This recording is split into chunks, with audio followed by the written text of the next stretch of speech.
Hello everyone, very welcome to all of you. मैं हूं गौरव त्रिपाठी। आप देखना शुरू कर चुके हैं the TCS academy. TCS academy में आज का जो सेशन है वो वही 10 क्वेश्चन का सेशन है। इसके पहले कि मैं क्लास शुरू करूं, सभी को very very happy new year. ये नया वर्ष आप सबको ढेर सारी ऊंचाइयां प्रदान करे, आप सभी अपने लक्ष्य में सफल हों, स्वस्थ रहें, व्यस्त रहें, मस्त रहें। चलिए शुरू करते हैं। पहला क्वेश्चन है 1906 में स्थापित अहरार आंदोलन के प्रमुख नेता कौन थे। पहली बात तो ये 1906 से करेक्शन कर लीजिएगा, 1910 है।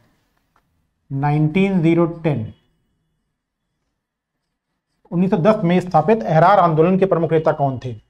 Who were the prominent leaders of Ahrar आंदोलन? 1910 में कौन थे प्रमुख नेता? पहला है मौलाना अब्दुल कलाम आजाद और हकीम अजमल खां, मौलाना मोहम्मद अली, हकीम अजमल खां और मौलाना जफर अली खां, सर सैयद अहमद खान और लियाकत अली, लाला लाजपत राय और बाल गंगाधर तिलक। तो देखिए ये लाला लाजपत राय, बाल गंगाधर तिलक बिल्कुल भी नहीं थे। पहला ऑप्शन आपने एलिमिनेट कर दिया, ठीक है। आंदोलन के नेताओं में मौलाना मोहम्मद अली, हकीम अजमल खां, हसन इमाम, नजरुल हक। तो राइट ऑप्शन है मौलाना अबुल कलाम आजाद दिया हुआ है और हकीम अजमल खां, पहला ऑप्शन है। दूसरा ऑप्शन है मौलाना मोहम्मद अली, हकीम अजमल खां और मौलाना जफर अली खां। ये बी ऑप्शन इसका सही होता है। बी ऑप्शन, अहरार आंदोलन शुरू किया गया। अहरार आंदोलन ने इस बात पे जोर दिया कि अब मुस्लिमों को ब्रिटिश सरकार की चाटुकारिता नहीं करनी चाहिए और अब ब्रिटिश सरकार की आलोचना और उनसे डिमांड करनी चाहिए, ना कि उनकी चाटुकारिता करनी चाहिए। तो ये बड़ा आंदोलन था और ये 1910 है, ठीक, 1906 नहीं। तो 3 लीडर्स इसमें बहुत इंपॉर्टेंट है। पहला मौलाना मोहम्मद अली, हकीम अजमल खां और मौलाना जफर अली खां। बी ऑप्शन सही होता है। Next, Lucknow pact 1916। Lucknow pact 1916 क्या था? देखिए 1916 में ही मुस्लिम लीग और कांग्रेस दोनों ने ही लखनऊ में ही अपना सेशन रखा और दोनों ने एक ज्वाइंट मांग रखी। और कितनी? 19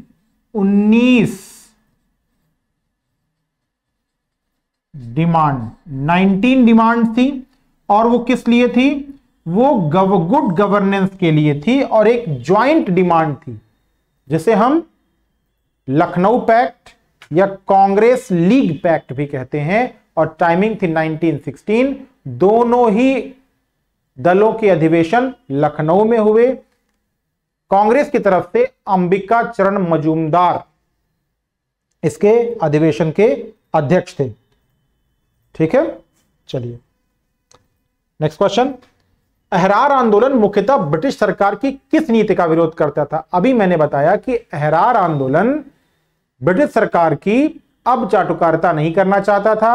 वो जो नेशनल मूवमेंट था उस नेशनल मूवमेंट में पार्टिसिपेट करने के लिए मुस्लिमों को कह रहा था कि अब आप नेशनल मूवमेंट में पार्टिसिपेट कीजिए, ब्रिटिश सरकार का साथ छोड़िए और अपनी डिमांड्स रखिए। तो इसमें सबसे महत्वपूर्ण बात यह थी कि बंगाल का जो विभाजन, इसका विरोध कर रहा था वो, याद रखिएगा। अहरार आंदोलन बंगाल विभाजन का विरोध कर रहा था और अब मुस्लिमों को एक नेशनल मूवमेंट में पार्टिसिपेट करने के लिए लाया गया, ठीक है। हकीम अजमल खां इसका सबसे महत्वपूर्ण नाम है, याद रखिएगा। मौलाना मोहम्मद अली, हकीम अजमल खान और हसन इमाम, नजरुल हक, मौलाना जफर अली खां, ये सब उसके नाम हैं। क्रांतिकारी नेता जतीन्द्र नाथ मुखर्जी, जिन्हें बाघा जतिन के नाम से भी जाना जाता है, जतीन दास मुखर्जी या जिन्हें बाघा जतिन के नाम से जाना जाता है, वो किससे संबंधित है? देखिए सबसे पहले शुरू करते हैं बाघा जतिन। जतीन दास मुखर्जी या जतिन दा भी कहते थे इन्हें, जतिन दा।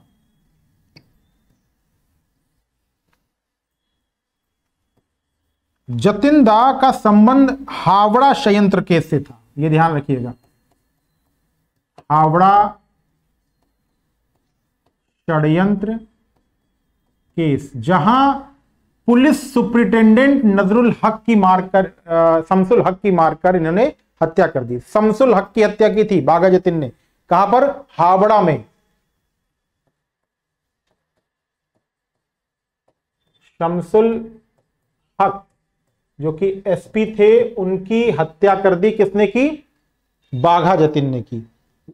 उसी षड्यंत्र की वजह से इनको हावड़ा षड्यंत्र केस में गिरफ्तार किया गया, लेकिन ये वहां पर फांसी जैसी किसी एक्टिविटी में इनको नहीं हुई। ये वहां से निकले और निकलने के बाद इन्होंने जितने भी अलग अलग क्रांतिकारी गुट थे उन सबको क्या किया? उन सबको यूनाइट किया। ठीक है, तो हावड़ा षड्यंत्र केस अच्छा कब हो रहा है? हावड़ा षड्यंत्र केस 1910 में हो रहा है, 1910। फिर वहां से ये सभी क्रांतिकारी गुटों को इकट्ठा करते हैं और काफी फेमस हुए क्रांतिकारी गुटों में, इसीलिए इनका नाम बाघा जतिन रखा गया। ये इतने एग्रेसिव थे, इतने साहसी थे, इनको बाघा जतिन कहते थे। दूसरी इंपॉर्टेंट बात कि बाद में ये बालासोर उड़ीसा में मुठभेड़ में मारे गए। बालासोर उड़ीसा में मुठभेड़ हुई और उसी मुठभेड़ में इनकी डेथ हुई। बहुत वीरता से लड़ते रहे। ठीक है, 19 सितंबर, और कब ये बालासोर का केस होता है? 19 सितंबर 1915। 19 सितंबर 1915 को बालासोर ओडिशा में मुठभेड़ में शहीद होते हैं बाघा जतिन। नेक्स्ट, किस नेता ने लखनऊ पैक्ट को हिंदू मुस्लिम एकता का समझौता कहा? यह मोहम्मद अली जिन्ना का स्टेटमेंट है। हिंदू मुस्लिम एकता का समझौता, यह मोहम्मद अली जिन्ना का स्टेटमेंट है। नेक्स्ट, बिहार का शोक कही जाने वाली कौन सी नदी है जो भारी अवसाद के कारण अपना मार्ग बदलती रहती है? बिहार का शोक है कोसी। दोनों बातें एक साथ लिखी हुई हैं, देखिए कि कोसी को बिहार का शोक कहते हैं, स्टेटमेंट 1। स्टेटमेंट 2, ये अवसाद भार के कारण अपना मार्ग बदलती रहती है। दूसरी इंपॉर्टेंट बात यह है कि कोसी सीधा पहाड़ों से निकलकर तराई रीजन में ही प्रवेश कर जाती है, और तराई रीजन जो है वो फाइन सैंड से बना हुआ है, महीन गाद से बना हुआ है, और वहां पर नदी को रोकने के लिए भाबर जैसी कोई संरचना होती नहीं है, तो सीधा डिपॉजिट, महीन डिपॉजिट वाले एरिया में नदी पहुंचती है और अपना मार्ग जो है वो चेंज करती है। भारी अवसाद इसकी महत्वपूर्ण विशेषता है, इसीलिए ये रूट अपना चेंज करती रहती है। तो बिहार का शोक कोसी। नेक्स्ट, अलकनंदा नदी रुद्रप्रयाग में किस नदी से मिलती है? उसके बाद यह देवप्रयाग में भागीरथी से संगम करती है। अब देखिए, अलकनंदा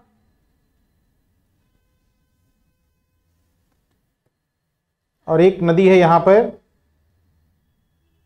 भागीरथी।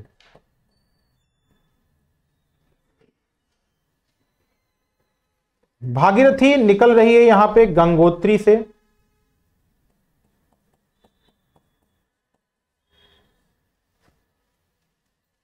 और यहां पे दो नदियां हैं, एक विष्णु गंगा, एक धौली गंगा।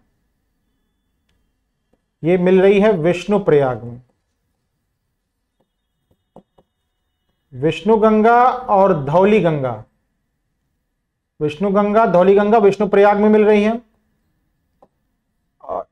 और यहीं से शुरू होती है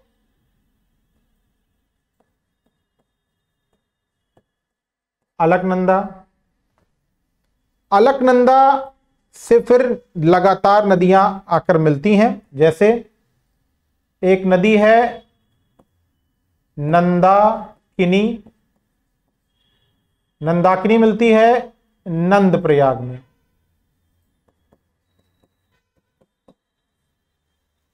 फिर एक रिवर है पिंडार, पिंडार मिलती है कर्णप्रयाग में। पिंडार कहां मिलती है? कर्णप्रयाग में। फिर एक और रिवर है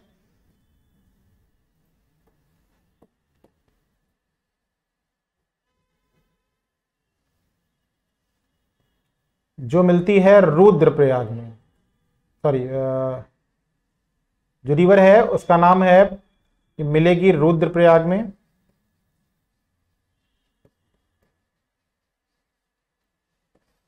और रिवर का नाम है मंदाकिनी। और यहीं पे है केदारनाथ। मंदाकिनी रुद्रप्रयाग में, और भागीरथी और अलकनंदा मिलती है यहां पर देवप्रयाग में। ये पंच प्रयाग हैं, विष्णु प्रयाग, नंद प्रयाग, कर्ण प्रयाग, रुद्रप्रयाग और देवप्रयाग, ये पंच प्रयाग कहलाते हैं। ठीक है, तो भागीरथी से संगम करती है। अलकनंदा नदी रुद्रप्रयाग में किससे मिल रही है? मंदाकिनी से मिल रही है। नेक्स्ट, गंगा की कौन सी सहायक नदी भारत की सबसे गहरी नदी मानी जाती है?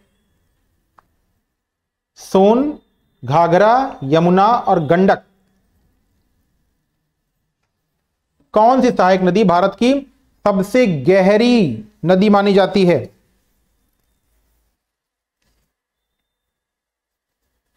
गंगा की कौन सी सहायक नदी भारत की सबसे गहरी नदी मानी जाती है?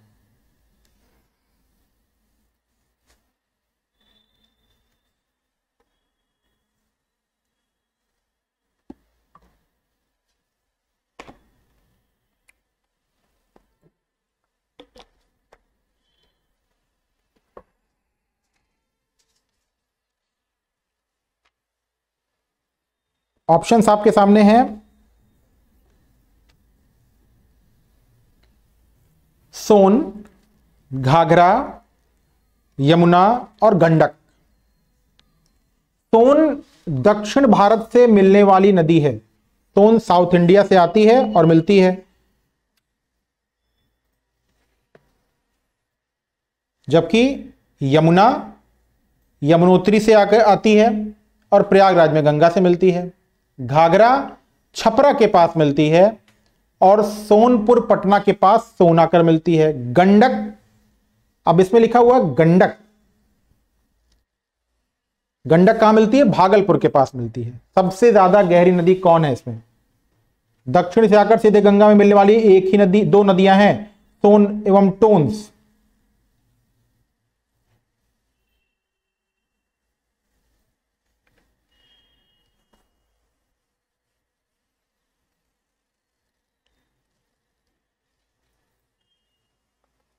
आंसर बताइए। सोन, घाघरा, यमुना और गंडक। सोन,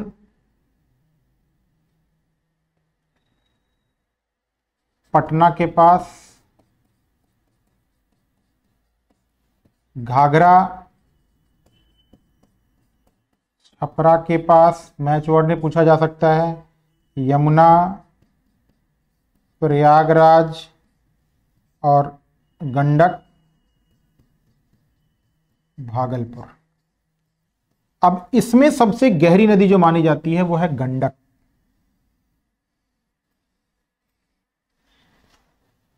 इनकी सबसे गहरी नदी वो है गंडक।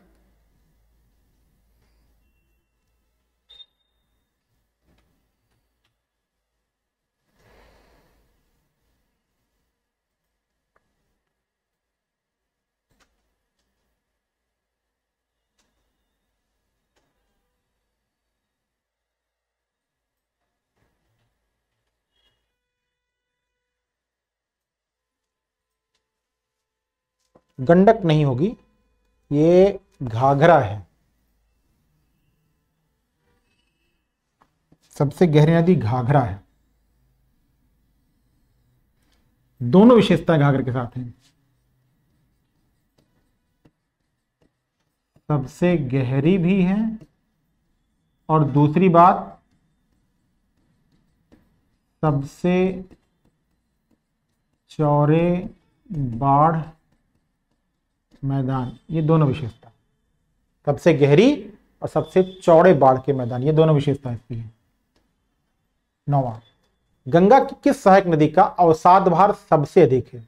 अभी इसकी हमने बात की थी कि अपने घाघरा है, गंडक है, कोसी है, सोन है, सोन आती है साउथ इंडिया से, अवसाद की कमी होगी तो सोन गलत हो गया।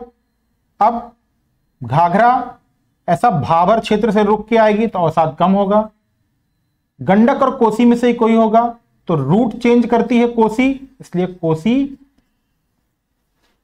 सबसे ज्यादा अवसाद भार। अवसाद भार कोसी में भी है, अवसाद भार दामोदर में भी है। वैसे हिमालयन रिवर्स अवसाद भार से ग्रसित हैं, इसीलिए जो डैम बने हुए हिमालय पे उनमें भी सेडिमेंटेशन की अधिकता पाई जाती है, डैम खराब होते हैं। नेक्स्ट, गंगा की कौन से वितरिका कोलकाता के पास से बहती है और इसे नौ परिवहन के लिए सबसे खतरनाक नदी मानी जाती है? Treacherous river for navigation, Padma, Padma तो है नहीं। कौन सी वितरिका कोलकाता के पास बहती? तो पद्मा तो बहती नहीं, बांग्लादेश में है। हुगली, मेघना नहीं है, मेघना जमुना ये सब कहां पे है? ये सब बांग्लादेश में है, तो वो है हुगली।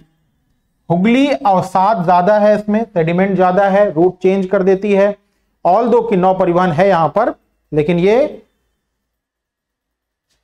सेडिमेंटेशन और रूट चेंजिंग की वजह से खतरनाक मानी जाती है। तो आज के 10 क्वेश्चन। आप सबको एक बार फिर very happy new year to all of you. चलिए आज की क्लास यहीं खत्म करते हैं, नेक्स्ट क्लास में कल फिर मिलेंगे। Goodbye and good luck.